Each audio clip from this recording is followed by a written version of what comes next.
Let's travel back in time to the very beginning of a new century.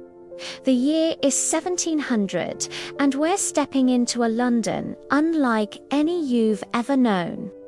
Imagine a city wrapped in a thick blanket of fog and coal smoke, where the first light of dawn struggles to pierce the gloom. The distant, muffled chime of church bells is the only sound that breaks the morning silence. We're looking at a landscape of tall, leaning wooden houses, separated by narrow, winding cobblestone streets. It feels cold, mysterious, and heavy with the weight of history. This isn't just a city. It's a living, breathing entity with secrets hidden in every shadow. Now, let's descend from the rooftops and walk these very streets. The ground beneath our feet is a mix of mud and stone, rutted by the wheels of horse-drawn carts that trundle past, their drivers shouting to clear a path. The air is thick with the smell of wood smoke, damp earth, and the press of humanity. All around us, Londoners go about their day.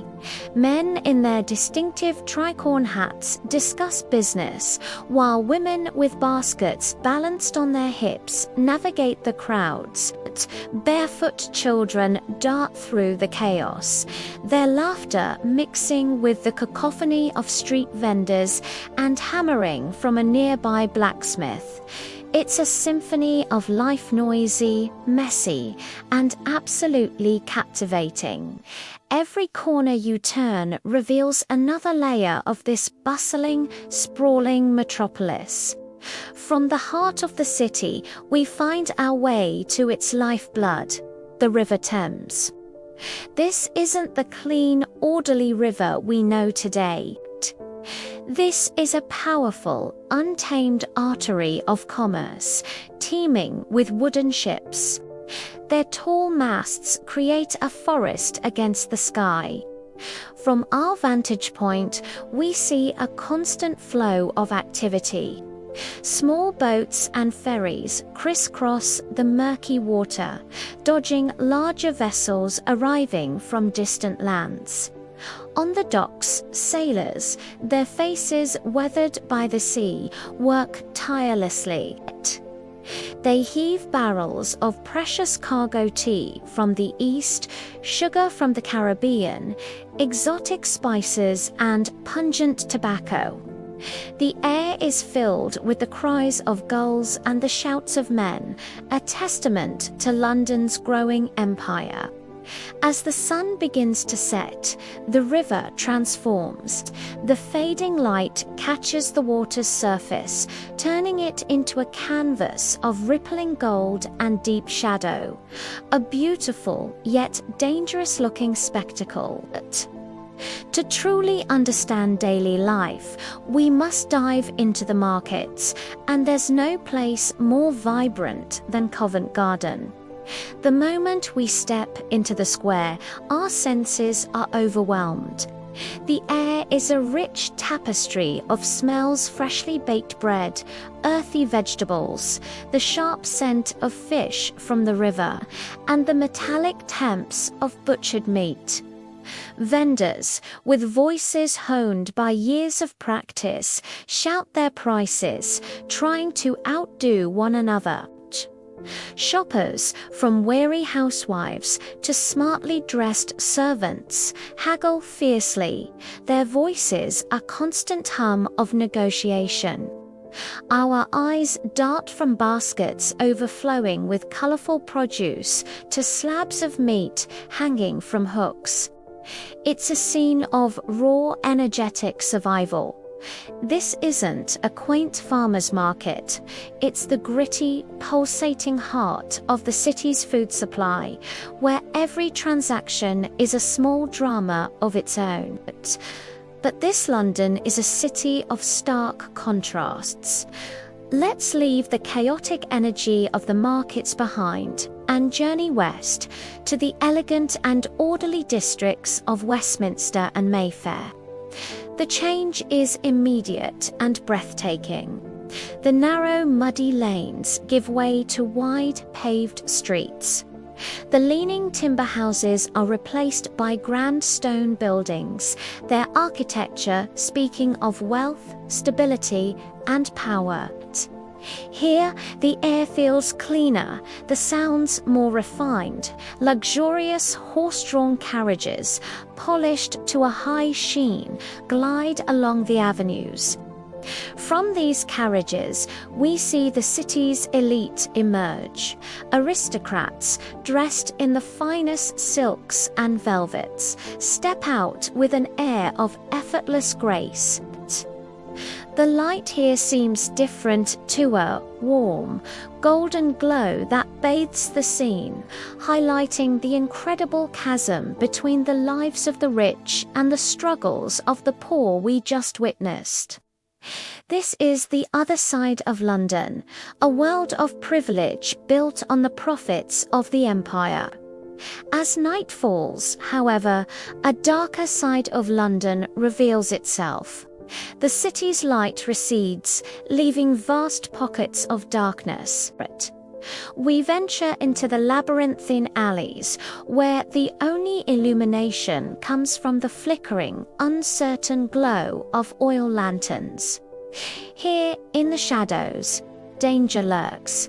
We see the silent, swift movements of a pickpocket, a phantom slipping through the evening crowds, their eyes scanning for an unsuspecting target. The atmosphere is tense, a palpable sense of unease hanging in the air. This tension finds its ultimate expression at a place like Tyburn, the notorious site of public executions.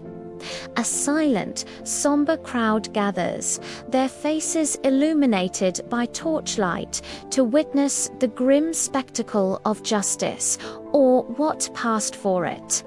It's a chilling reminder of the harsh realities of the era, where life was cheap and punishment was a public, theatrical, and often brutal affair. Yet, amidst the poverty and peril, a new kind of energy is brewing. Let us find refuge from the cold night and step inside one of London's famous taverns, or the newly fashionable coffee houses. The moment we push open the heavy wooden door, we're hit by a wave of warmth and sound. The air is thick with tobacco smoke and the smell of ale. The rooms are dimly lit by candlelight, casting long shadows on the wood-panelled walls. Every table is a hub of activity. Men are gathered in boisterous groups, drinking, laughing, and engaging in passionate debate. They argue about politics, discuss the latest news from the papers spread across their tables, and dream up new ideas. In these smoky, crowded rooms, you can feel the intellectual pulse of the city. This is where revolutions are born. Not in palaces, but here, in the noisy, vibrant exchange of ideas over a cup of coffee or a pint of beer. Our journey through 1700s London is coming to an end. We find ourselves once more looking out over the cityscape as it settles into the quiet of the night. The chaotic symphony of the day has faded, replaced by a deep and profound stillness. Here and there, the warm, gentle glow of a single candle flickers in a window, a tiny beacon of life in the vast darkness.